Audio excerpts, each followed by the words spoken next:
कैसे मुक्त किया जा सकता है?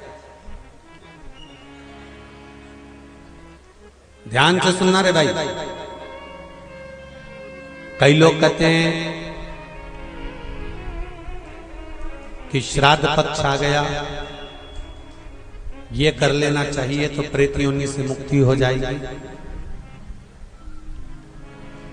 पितरों की शांति के लिए ये कर लेना चाहिए तो पितृ मुक्त हो जाएंगे।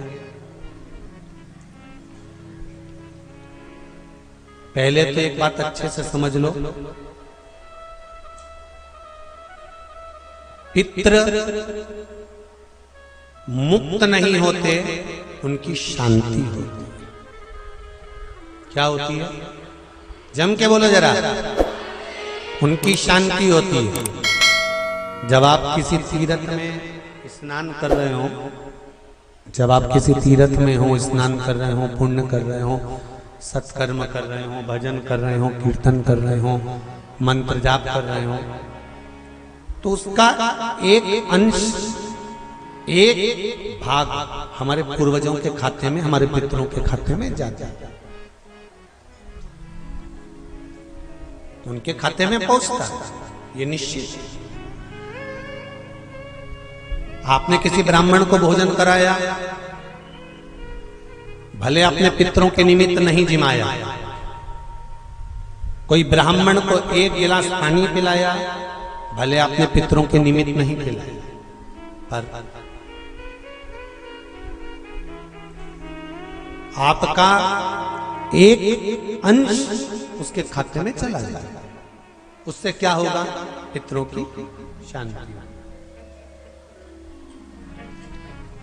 और समझ लो, गया जी में पिंडदान कर देने से क्या पितृ मुक्त हो जाते हैं? बद्रीनाथ जाकर कपाल क्रिया करने से क्या पितृ मुक्त हो जाते हैं?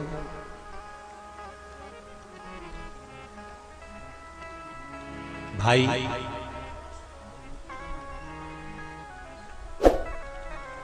गया जी जाना तो वहां के पंडा जी से पूछना, हम यहाँ पिंडदान कर देंगे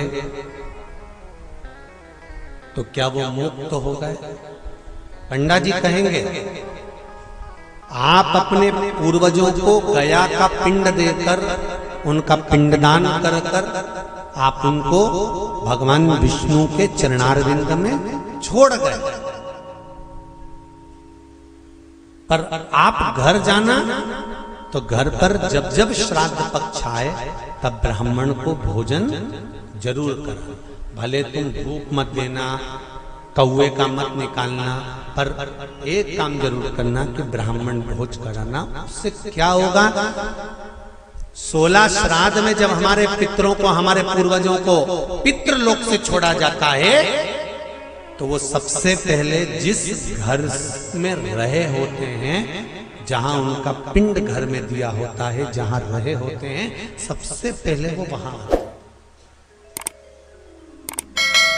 सबसे पहले वहां आएंगे। और अगर तुमने उनकी तिथि पर, उनके वार पर अगर आपने भोजन करा दिया है, तो उनकी मुक्तता नहीं, उनकी शांति हो जाती है।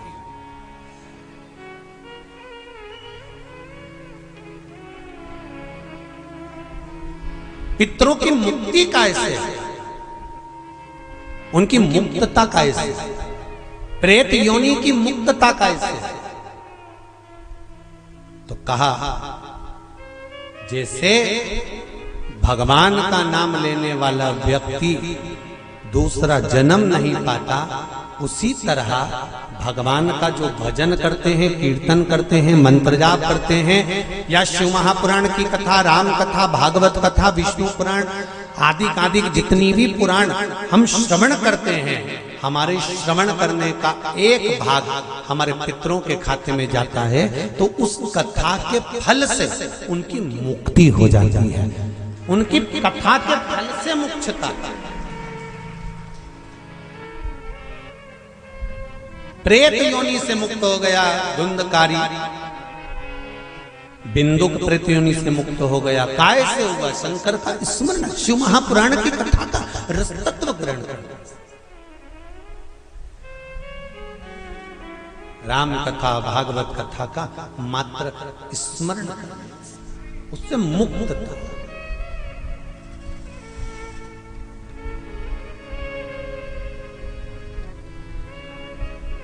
श्राद्ध पक्ष में चाहे चातुर्मास के अंतर्गत श्रावण का जो महीना चल रहा है, इस श्रावण के महीने में आप जो भगवान शंकर को 2 लोटे से जल चढ़ा रहे हो, 2 लोटे नहीं हो, घर में 2 कलश नहीं हो, तो कलश के ऊपर एक कटोरी भी रख कर लेकर 2 कटोरी से आपने अगर जल समर्पित करा है, इसका एक अंश हम पहले भी कथा में कह कर आए हैं कि आप शंकर भगवान को जब जल चढ़ाते हो, शंकर भगवान को जब जल समर्पित करते हो, उसका एक अंश घर में रहने वाले प्रत्येक मनुष्य के, प्रत्येक जीव के खाते में चला जाता है।